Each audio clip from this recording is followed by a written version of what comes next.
Hello and welcome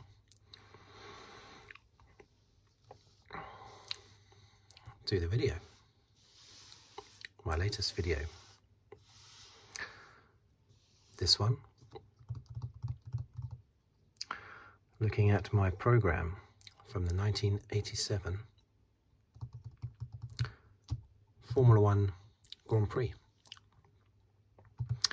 at the Silverstone circuit in Northamptonshire, about 100 miles from where I live. A month or so ago, it was a couple of months ago I think, I released a video looking at the 1988 one. I should have started at this one really, because this is my earliest program. 1987. The 1988 one that my previous video was on was actually my first Grand Prix, so I didn't go to this Grand Prix. I remember watching it live on the TV, but my brother went to this Grand Prix, so that's why I have the program. This is the famous one, of course, with the penultimate lap overtaking manoeuvre by Nigel Mansell and Nelson Piquet. So it's a good one to have. So let's just have a little look. I haven't opened this up for a long time, so I'm not really sure what's in it. I love the 87 Williams and the 86 Williams. I was such a big Mansell fan. Simply because he was British. I mean, he was a great racer as well, of course. So he was a fantastic driver to be a fan of, because he was such an exciting driver. Stressful as well, because he had so many retirements, but in his Williams. But exciting driver. But yeah, I supported him because he was British. So let's see what, oh, the other thing I forgot to mention is the cost, of course. What was the cost down here? £2.50. I remember in 1988, the ticket to get into Silverstone circuit was only £20. The last time I went there, 2008, it was £240, but that was for a grandstand ticket. I think general admittance, though, was still very expensive. More than £100, I'm certain. Probably about £150 for general admittance, I think. But yeah, in 1988, it was just £20 for general admittance. And the program's £2.50, this one, from 1987. I think 2008, about £12, something like that, I think.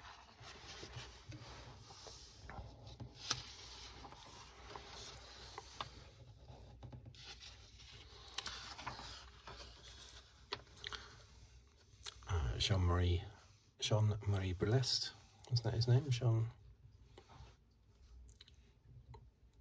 Forward from the president of the FIA. Yeah, Jean-Marie Brelest. Bit controversial, just like Max Mosley was. And here's all the drivers: Prost, Johansson, Palmer, Streff, Mansell, Piquet, Patrese, De Cesaris, Brundle, Danner. That's just a Martin Brundle, there you go, you see. And his Zach Speed. It's not all the drivers, of course. I mean, Senna's not there, but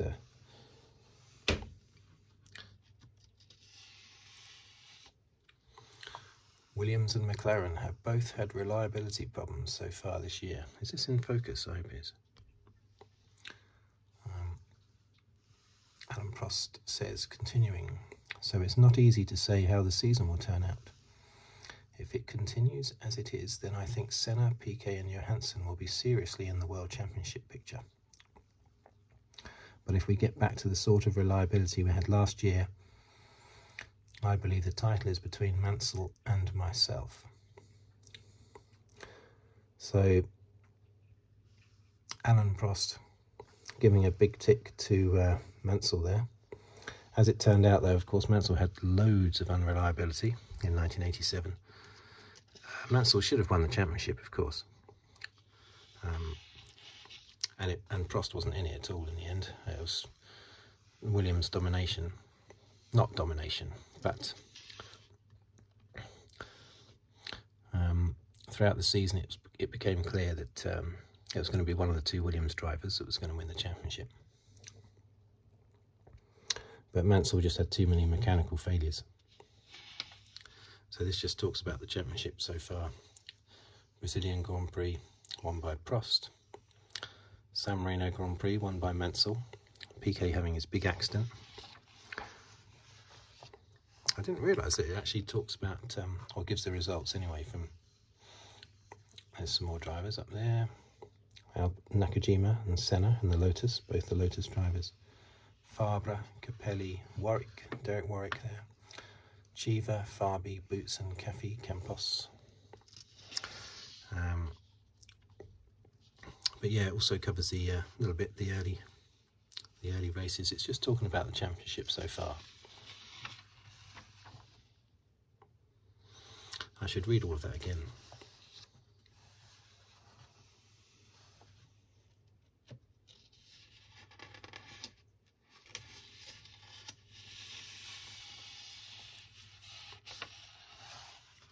Now you see, I think this is round 7 of the championship, and it goes up to round 5 in here.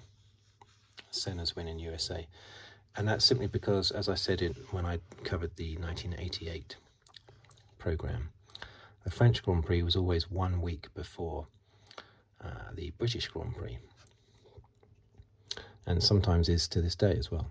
And so they never had the time to put any information from the French Grand Prix into the programme for the British Grand Prix, because they only had a week between the races. Look at that beautiful shot of that 87 McLaren. Lovely, isn't it?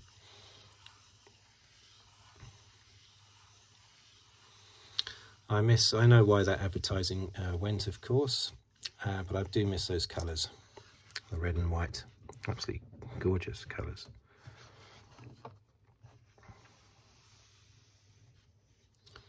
The Professor bids for double hat-trick. Alan Prost impresses in and out of his Marlboro McLaren. On track, his single-minded determination and professionalism has dubbed him the Professor, but equally importantly, his conduct out of the car can only be described as that of a gentleman. A quiet, private person, Prost attempts to keep his business and private lives separate. His charming wife, Anne-Marie, is rarely to be seen at the race circuits, Alan normally preferring to be alone at races to plan his strategy. Yeah, that makes sense, and family can be a distraction. Some people like to have the family there for support.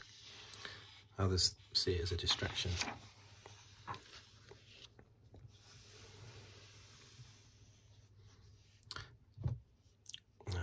Yeah, Brazil, I was going to say that. It looked like Rio, one of my favourite circuits when I was younger. Partly because it was the first race of the season, so it was always very exciting.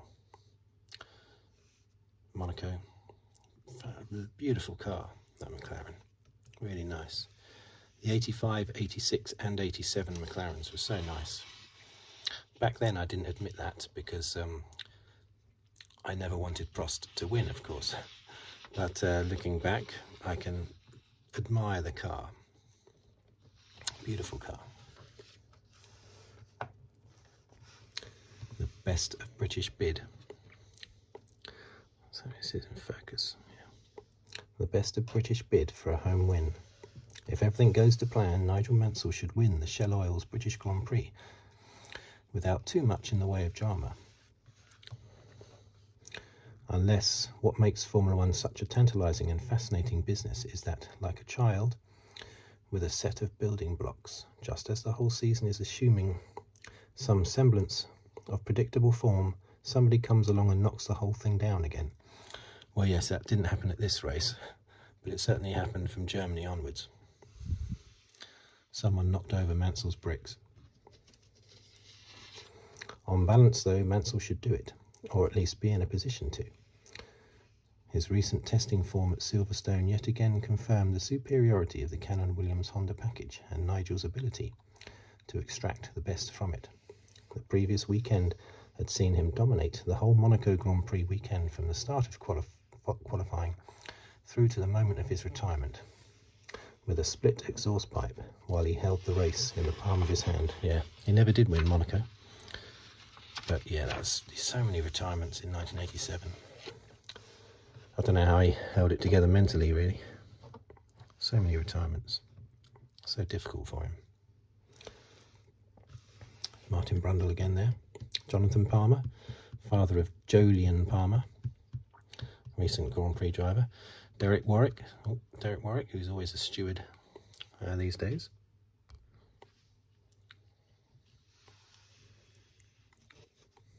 And I think this is covering the British runners, isn't it?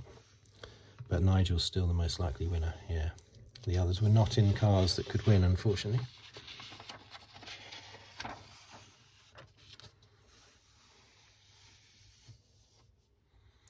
Zach Speed. I've got that book. In fact, I've covered that in, I think, yeah, 3 videos. Is it 3 or 4 videos? I covered that about 18 months ago now. I've still got that book. It was falling apart though. And every time I did the video, I'd have to sort of glue it back together again after the video. And it would fall apart again before I did the next video. In fact, that might be why that thing's missing, because I sent off for that very book. I didn't realise that because I haven't looked through this program for so long. I must have cut this out back in 1987, the yearbook from 1987, but it was covering the 1986 season, of course. But it's actually the yearbook from 1987. A bit confusing. But yeah, I must have sent off for that 35 years ago. I've still got it. £15, that's quite pricey. I would have only been 16, so I probably didn't pay for it.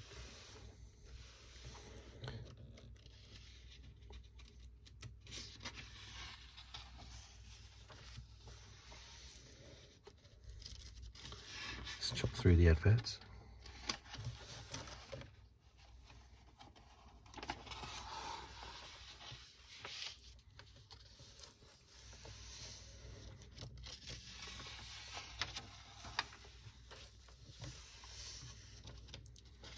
Quite a lot of adverts. Silverstone's £1 million spend. 1987 is a very special year at Silverstone. It marks the first of a 5-year contract to stage the British round of the FIA Formula 1 World Championship here. Yeah, so basically, before 1987, the British Grand Prix would alternate between Brands Hatch and Silverstone. The 1986 race being at Brands Hatch, but they signed a 5-year deal exclusively at Silverstone in 1987, and it's been at Silverstone ever since. Didn't it go to Donington Park just for one race, and it was a bit of a disaster because it was in April or something, and it was thinking of going to Donington Park, but didn't in the end, something like that. I know they had the European race at Donington Park in '93, but I seem to remember sort of 10 years ago or so that I think there was talk of it leaving Silverstone, but in the end it didn't, something like that maybe. Can't quite remember. But yeah, so it wasn't just that 5-year deal. They managed to get ongoing, and Brands Hatch has never had it back since.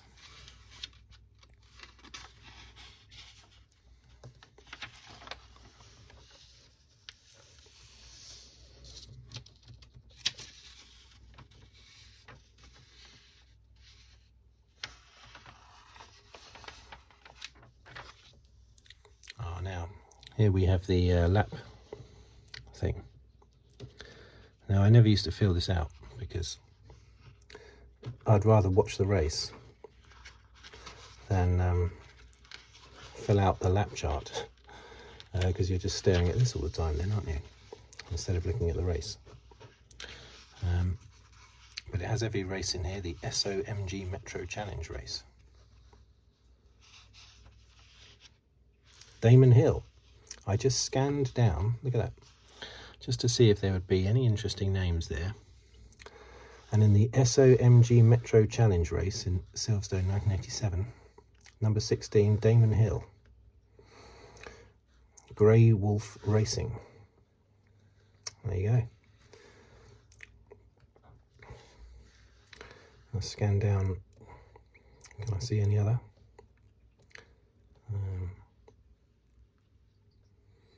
No.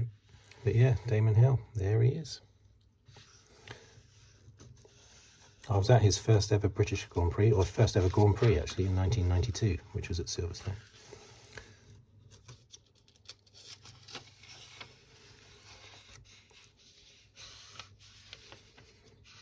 You do sometimes see names and you think, I wonder if they're related, like Nigel Holm. Is he maybe the son of Denny Holm, 1967 Formula 1 World Champion? Possibly.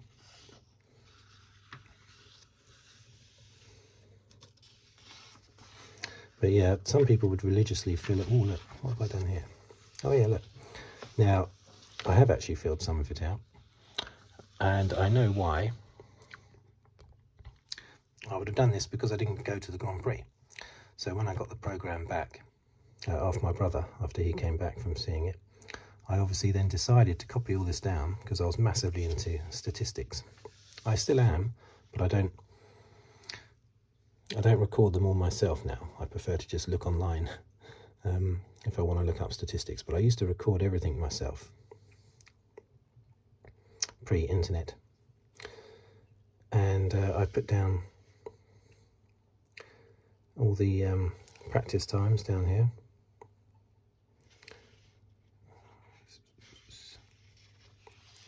And then here, look, I've actually, now it's a bit tricky because you've got the names there. So you've got a fifth one down, right? Number 5, Nigel Mansell. So therefore across here, you have to go down to the 5th box to put in Mansell.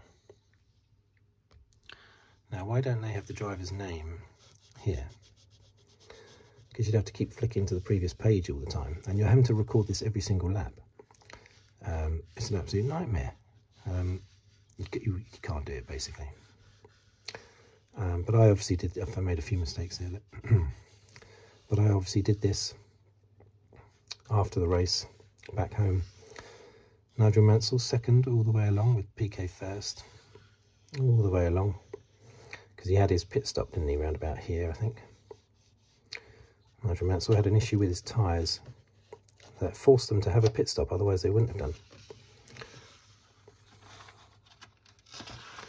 And then all the way along, and then boom, they swap positions there on lap 63.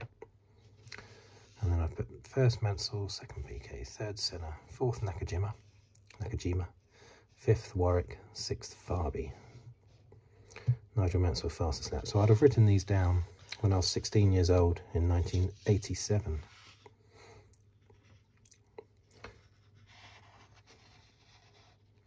See that the World Championship, but that's after 5 rounds because they couldn't include the French Grand Prix from the previous week. Not enough time. So yeah, there's so much. Oh, look, another name. Look, well, Perry McCarthy. He did a little bit in Formula 1, but below him, Johnny Herbert, the Lucas British Formula 3 Championship race. Johnny Herbert in his Reynard VW Stelrad Racing with EJR. That rolls off the tongue, doesn't it? And Damon Hill was in that race as well. Gary Brabham, one of the many sons of Jack Brabham. Bertrand Gachot, he was in Formula... Oh, Roland Ratzenberger. Yeah, Bertrand Gachot was in Formula 1. Roland Ratzenberger, of course, killed in the 1994 San Marino Grand Prix. Martin Donnelly, he had a big accident in the 1990 Italian Grand Prix. I think that finished his career, didn't it? Mark Blundell, Formula 1 driver and IndyCar driver. Patrick Favre, I think he was Formula 1. There's loads of Formula 1, of course, because they all come up through the different ranks, don't they? But strangely, Damon Hill seems to have been in 2 races that race, at least 2 races on that weekend. That's touring cars, so that's less likely to have it. Oh, Tom Walkinshaw, the former Arrows boss in the late 90s. There's Tom Walkinshaw.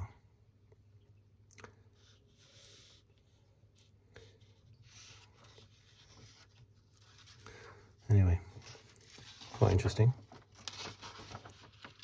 As I say, I've not been through that since I wrote those little bits of information down. So let's take that away. Put that over there somewhere. Okay. Back on focus. Gerhard Berger. Recently did a video on him. I'll do a video on all these drivers eventually, every single one. Some PK, Stefan Johansson. I think the McLaren is a nicer car than the Williams, but as I say, at the time I just had eyes for the Williams because of Nigel Mansell, but the McLaren was a nicer looking car. Back then you were automatically supposed to think that the Ferrari was the nicer car, always, every year, automatically. But I certainly didn't think so. Not until the late 80s.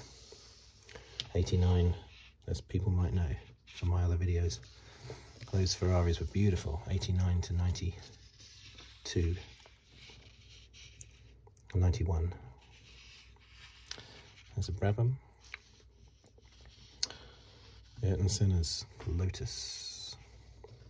Alex Caffey in his Osella. Alessandro Nannini, very good driver, winner of 1 Grand Prix in his career. Where he had a big helicopter accident, didn't he?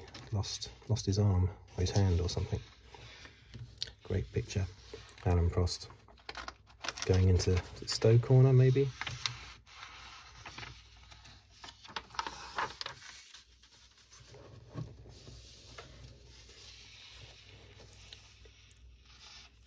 Benetton, Thierry Boutsen, Ivan Capelli in the March. He was really good back then, Ivan Capelli. Didn't perform so well at Ferrari, but he was fantastic in the March. It's all about where you feel comfortable, what team you feel comfortable driving in. Probably too much pressure for him at Ferrari, being Italian.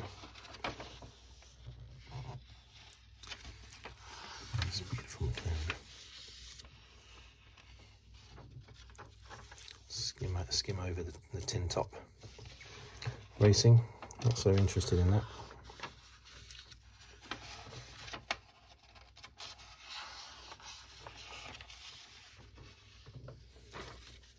Look at that. Yeah. Johnny Herbert. Now, I think that's a mullet, isn't it? I'm not too clued up with my names for hairstyles, but I'm sure that would be classed as a mullet, wouldn't it? Long hair, lots on top and then down the sides as well, at the back. I think that's a mullet. As the grid assembles for the Lucas British Formula 3 race, immediately after the Shell Oil's British Grand Prix, spare a thought for the way in which fortunes have fluctuated since so many hungry hopefuls embarked on one of the toughest F3 seasons yet. Before the first race, it seemed likely any one of 10 drivers stood a strong chance of winning races, if not the coveted title itself. But in the intervening months, 3 drivers have emerged to stand out from their rivals. Johnny Herbert, Bertrand Gachot, and Thomas Danielson. Never heard of Thomas Danielson.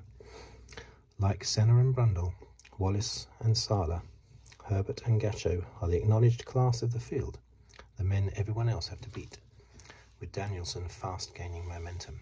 Because it was the following year, in 1988, that Johnny Herbert had his big accident, wasn't it? That damaged his, permanently damaged his ankle.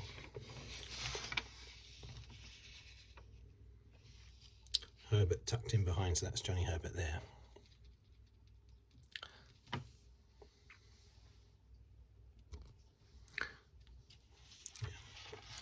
Yeah, he had that big accident in 88, and you know, who knows what more he could have achieved in Formula 1. 3 Grand Prix wins, including a fourth place in his very first race, not far off the lead, actually, not far off the win. But who knows what he might have achieved. But I think his ankle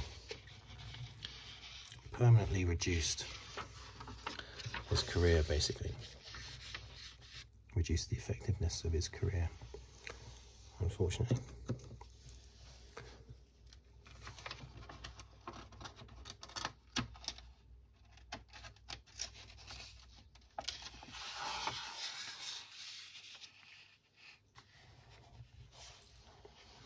You probably all insist on oil, on our oil. Oh, on our oil, okay.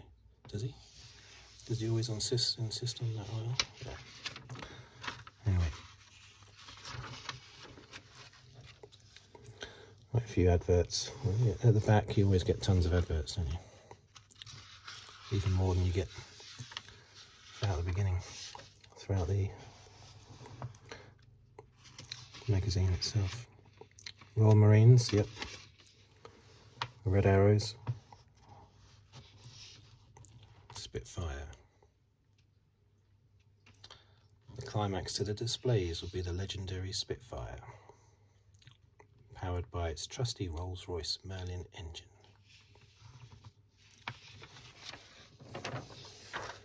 It's always great seeing those displays.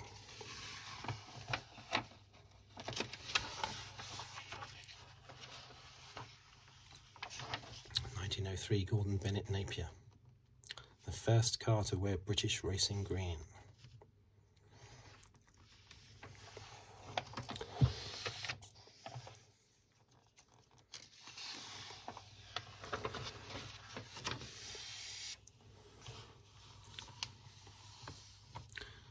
We're very close to the end now.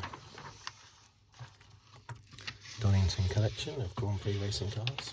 The Grand Prix itself, I haven't talked about the Grand Prix itself because everyone knows the Grand Prix pretty much, don't they? Well, I mentioned briefly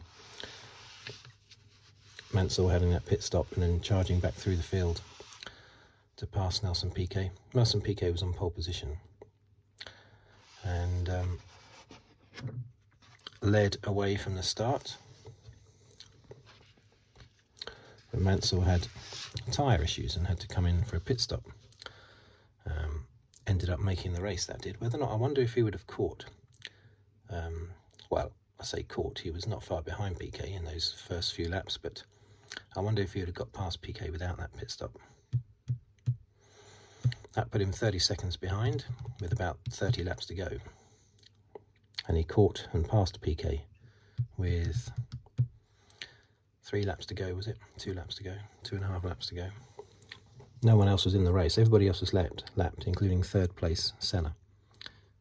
Everyone was lapped by the 2 Williams. So there you have it. The next one I do of these programs will be the 1989 British Grand Prix. Right, thank you for watching. Thank you for listening. If you'd like to subscribe, please do so, or comment on the video, and like the video if you wish. And I will see you on my next video. Thank you very much. Let's just move that into a good position. I might do a screenshot for the thumbnail. If I can get it all in. Don't think I can get it all in, so I'll have to move that up a little bit like